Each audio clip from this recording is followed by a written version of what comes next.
Pessoal, o vídeo de hoje será sobre aqueles cachorrinhos que ficam sem comer, que dão trabalho para comer, que come depois de um tempo perto do dono. Então, como que é isso? Normalmente esses comportamentos eles são de causas multifatoriais e uma vai agravando a outra, tá? Às vezes o bichinho começa com um quadro de quando o tutor coloca a raçãozinha dele de manhãzinha, ele não come. Espera o tutor voltar e quando o tutor volta, ele vai e come. Então, uma ração fica exposta ali, né? E ele come. Ou então, a ração tá mal armazenada, essa ração estragou devido ao mau armazenamento. Quase travou aqui. E esse bichinho, quando ele chega perto dessa ração, ele não quer comer, porque ele já sentiu que a ração está estragada, oxidou, tá? Então, pode ser um caso.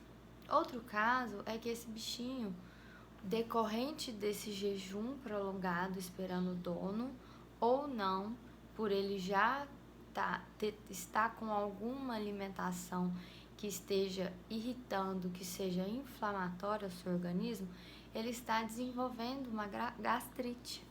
E quando isso acontece, o bichinho começa a lamber o ar, ou começa a parar de comer mesmo. Aí, de vez em quando, ele dá uns vômitos amarelinhos, aí fica um tempo sem fazer isso.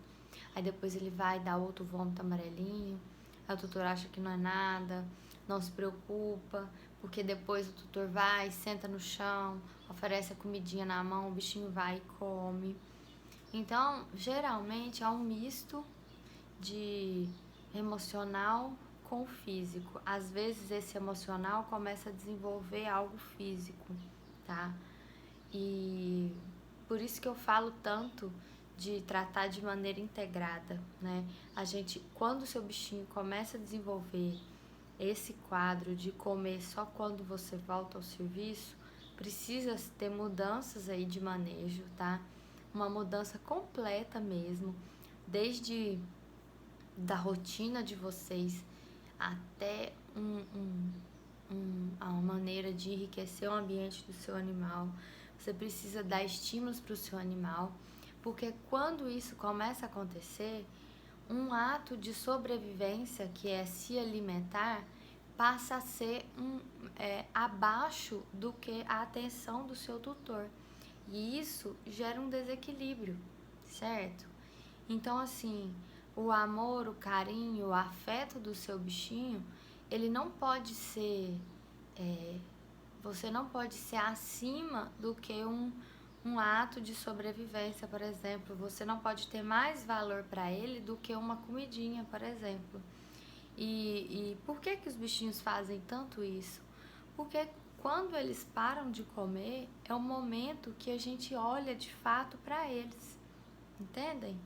Às vezes a gente vive tão atropelado que no momento que o seu bichinho para de comer, ou que o seu bichinho vomita, aí você...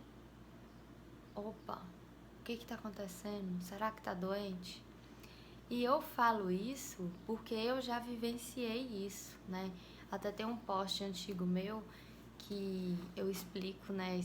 Até escrito assim, eu também me arrependi, porque eu também cometi vários erros tentando acertar sempre com uma de minhas cachorrinhas. E isso era um emocional, eu já entendi hoje com a comunicação animal o que aconteceu naquela época, tá?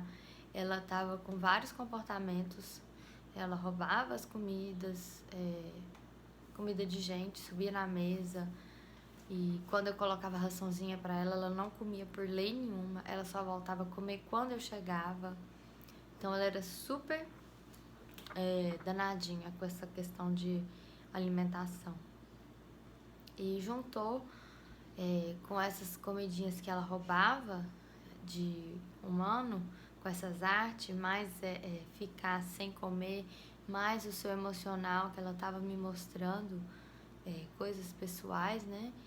A preocupação dela comigo, que eu também não estava bem naquele momento, e foram se desencadeando, porque até então ela não vomitava, ela não tinha nada. Então eu mesmo, como médica veterinária, falei, bom, ela não tá doente, é só custosinha mesmo, né? E fui deixando, até que um dia ela começou a vomitar. Quando ela começou a vomitar e teve manchinhas de sangue, aí eu me preocupei. E aí eu entendi. Troquei sua ração, peguei uma ração que de uma ótima para uma excelente, mas que era livre de grãos, o mais tranquila possível para esse trato gastrointestinal que estava irritado, e adequamos e ela melhorou. Aí chegou no ponto que ela teve um dia que ela rasgou até o saco, que comeu quase tudo, um saquinho de 1 quilo e pouco, quando eu deixei no acesso dela. Vira e mexe, ela começa a apresentar, mas eu já entendo que é o emocional. Agora ela está idosa, então eu preciso estar sempre fazendo os seus check-ups para ver se a gastrite dela não voltou a atacar, mas graças a Deus não. E como que eu resolvi tudo isso? Como que eu consegui fazer ela voltar a se alimentar bem? Quando eu passei a entender com a comunicação animal, conversar com ela através da comunicação animal. Não foi em uma conversa, não foram em duas, mas tudo surte efeito quando em conjunto, né? Eu passei a ter esse tipo de cuidado com ela, passei a fazer reiki, e então ela passei a enriquecer mais o seu ambiente. Quando chegou a filhote, eu comecei a fazer todos esses estímulos na filhote e percebi que eu não fazia esses estímulos na minha idosinha. Então eu passei a oferecer a comida de maneira diferente para ela, a fingir caça. Várias vezes ela comeu a raçãozinha dela girando o ossinho, aí ela começou a parar de comer porque ela deu a contratura músculo tendinha cervical e torácica aqui, então ela começou a ter dor. Aí eu levantei o potinho dela, comedouro lento, ela voltou a comer. E então assim, é uma série de coisas que pode estar envolvido. Às vezes o seu animal não come porque está com dor. Às vezes o seu animal não come porque ele está com tédio. E ele é uma forma, ele tem um vocabulário pequeno, e a forma que ele tem de te mostrar o que está acontecendo com ele é deixar de comer. Porque provavelmente ele já tentou lamber patinha, ele já tentou arrastar a bumbum no chão, ele já tentou latir, ele já tentou chorar, ele já tentou roer alguma coisa sua, e nada disso chamou tanta atenção sua quanto ele parar de comer.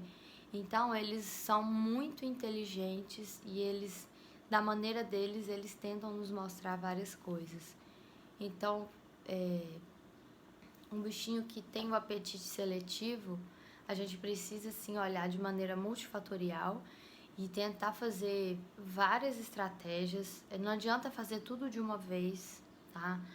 Porque às vezes ele não vai querer nada. Então, precisa agir aí nesse emocional, precisa descobrir o físico, e tudo isso a gente aborda muito bem na consultoria preventiva. E algo que eu, quando tem esse tipo de comportamento, sempre oriento meus pacientes que se faça a comunicação animal para entender, caso não tenha,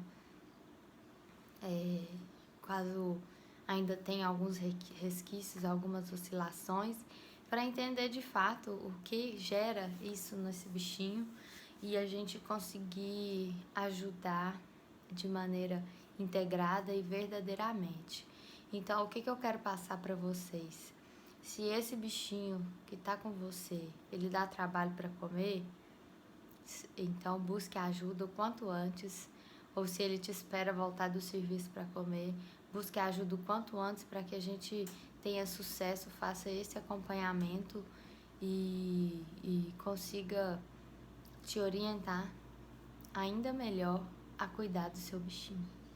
Obrigada, gente. Qualquer dúvida, mais informações, me mande um comentário, um direct.